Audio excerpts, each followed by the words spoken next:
而家年青人咧患上呢個心臟病啊或者冠心病嘅比例越嚟越高啊，其實關咩事咧？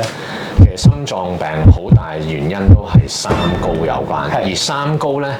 絕對有一個年青化嘅趨勢。咁當然三高一個好大誘因就係肥胖，而肥胖人口咧，其實睇翻香港衛生署嘅數據，其實大概喺10年之間，喺上一屆嘅健康嘅調查同隔咗10年之後再做咧，其實肥胖人口又由50%升到55%，尤其是年輕人咧，肥胖個影響係特別大。係啱啱最近咧，美國嘅慢性疾病去跟進一啲人嘅飲食嘅習慣咧，發覺而家好多現代人咧，其實有高達55-60%嘅熱量都係來自超加工食物。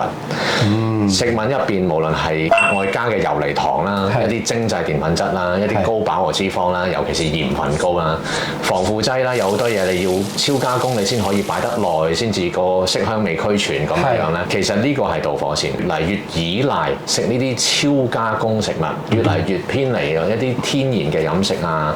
蔬菜啊、原形嘅澱粉質啊、優良嘅蛋白質啊，就令到即係肥胖人口不停上升，亦都帶出三高同埋心血管病年青化。知道未啊？